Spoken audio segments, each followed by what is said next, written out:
Hello everyone, welcome to our video class section. Here I am taking the chapter Principles of Inheritance and Variations. Okay, so already we discussed this chapter in our classroom section and here I am restarting this chapter, okay, to getting the continuation. So the first topic is here, first we are discussing some genetics terminology. Okay, the terminology, the terms related in genetics. The first one is heredity. What is heredity? Heredity is the process by which characters are transmitted from the parents to the offsprings. Okay, we know that we are getting some characters from our parents. Okay, so that type of characters that we get from our parents to offsprings, that is known as heredity. And we know the one fact that we are not just exact copy of our parents. We are showing some variation. So the next is variation. Always the sexual reproduction causes variation. Clear it is. So the first term is heredity and the next one is variation. Then the third one is allele. Allele otherwise known as allelomorphs. That means the alternate representation of a character. Alternate representation of a character, that is known as allele or allelomorph. Suppose a character is height. It may be tall or dwarf. Okay, the character is height. It may be a tall or dwarf. So the alternate representation of a character, that is known as allele or allelomorph. And the term allele was coined by William Bateson. Clear it is. The next term, the most important term is gene. Gene, the term is coined by Johansen. Okay, so we know that gene is the structural unit. Okay, structural unit of hereditary. Next is phenotype. Phenotype and the genotype. These two terms are coined by Johansen. Johansen also coined the term gene. Okay, so what is phenotype? Phenotype means the morphological appearance or physical appearance or character. Okay, that is known as phenotype. For example, tall, dwarf, like that. Okay, genotype is genetical constitution of an organism. How genetically the organism makeup or genetical makeup of the organism, that is known as genotype.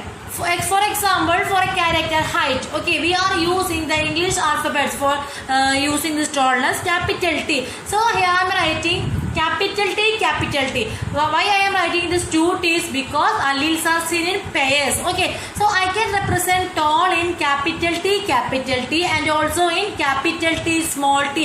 In heterozygous condition also I can represent this height. Okay, so the tallness I can represent both in homozygous condition and heterozygous condition. But the expression, the genotypes are different but the expression is same. So genotype is the genetical constitution of the organism. Okay, the next term is homozygote. Homozygote means if the two alleles for a particular character are identical. The two alleles, I said you an example that for a homozygous trait I can use, for a tallness I can use capital T, capital T. For dwarf I can represent small t, small t. Okay, like that. Then heterozygous means capital T, small t. Okay, it indicates tallness but genetically it is not a tall character. Okay. The next term is dominant. Dominant means which character, which expressing. Okay. That is dominant. And what is recessive? Opposite of the dominant is recessive. Which one is hiding? Okay, when a pair of contrasting characters are brought together in a hybrid but remain hidden. Okay, hiding, that character is recessive. Clear it is. So we discussed 10 important terms of genetics terminology. The next is mono-hybrid cross. Mono means what? Single. Hybrid means combination. Okay. If we are using only one character for a cross, that is known as mono-hybrid cross. If we are choosing two characters, that is known as di-hybrid cross. Clear it is. So mono means single and di means two. Okay. Next is Mendelian inheritance.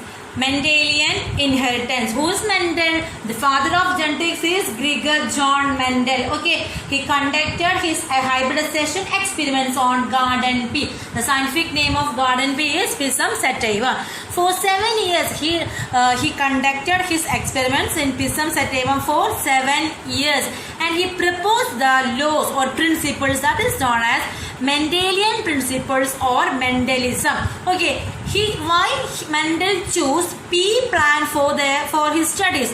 Because the pea plant having large sampling size. Okay, then confirmation of inferences from the experiments on successive generation.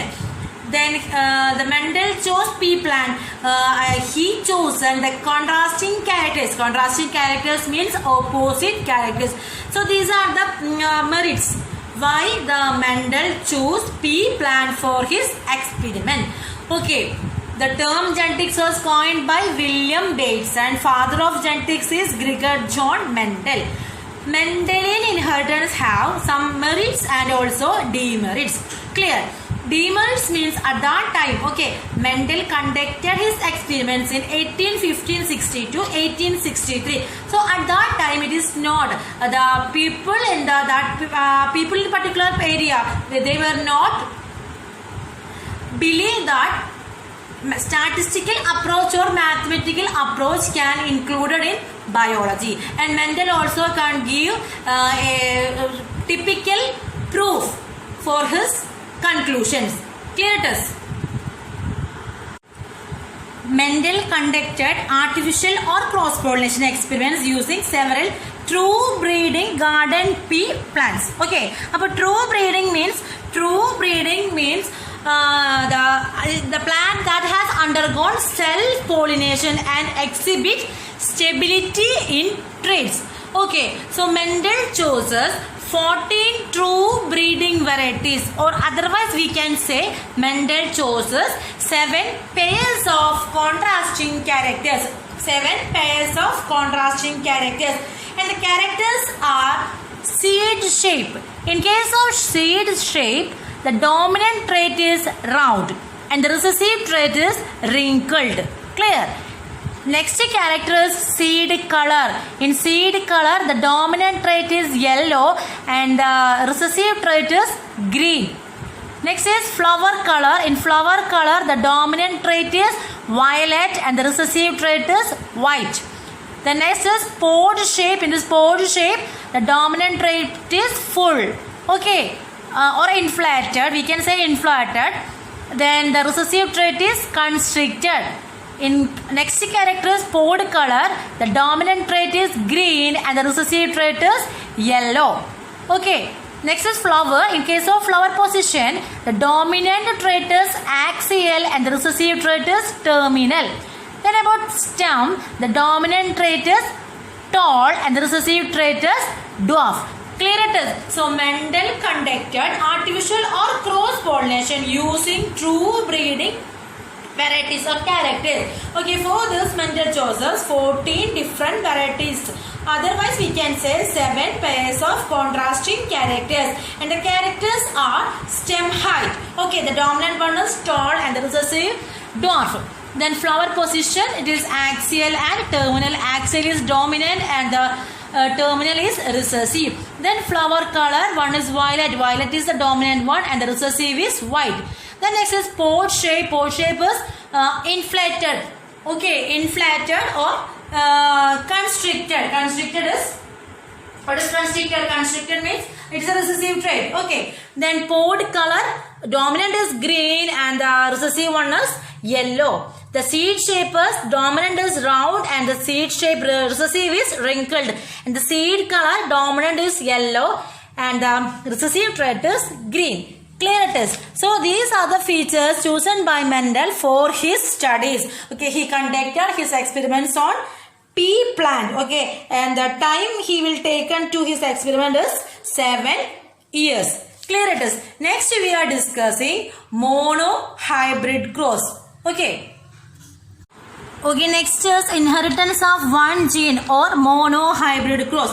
Here we are taken only one character of the parent. Okay, and here I am taking the character tall. Okay, one parent is tall and the other one is dwarf. Okay, tall we can represent the symbol capital T, and the small we can represent, dwarf we can represent small t. Okay, so these are the genotype. Okay, this capital T, small t is the genotype of the parents. From this we can choose gametes or separate gametes. Okay, so we know that the alleles are seen in pair, so we can separate the capital T is a one pair. Okay, so we can take one gamete from it, so that is capital T, and here that is small t. So we can cross this capital T with small t. We get the heterogametic condition, capital T, small t. That is our F1 generation. So our F1 generation is heterozygous condition. Okay, but the parents are in homozygous condition. Okay, then the Mendel allowed the F1 hybrid to self-pollination. That means the capital T small t crosses with another capital T small t plant. Okay, so here we are taking, here it is not possible to take any one of the gamete. Okay, because the parents are heterozygous. So we have to take two gametes. Okay, so we are taking capital T and the small t. Okay, so we are putting this in a square method. This is known as Punnett square or checkerboard method. Reginald C. Punnett proposed this method. So this is known as Punnett square method. Okay, so here we are writing the gametes of one parent. Here we are writing the gametes of the another parent. Okay, so here capital T and capital T. So crossing between these two characters, capital T, that is homozygous. Okay, tall, and capital T small t, that is heterozygous, tall. So we get the conclusion that in case of monohybrid, we get the phenotypic ratio 3:1. That means 3 are tall and 1 is dwarf. Clear it is. So, but in phenotypic ratio, they were not in equal.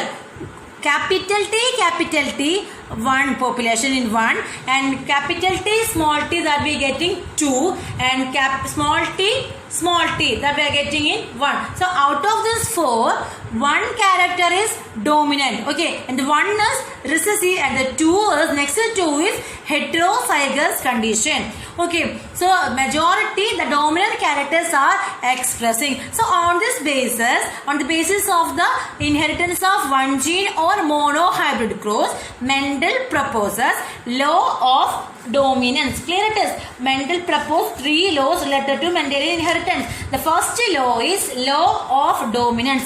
The law of dominance states that the expression of only one of the parental character in a monohybrid cross in the F1 and the expression of both in F2.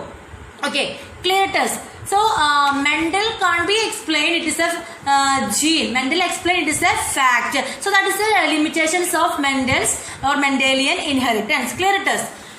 Next we are discussing test cross.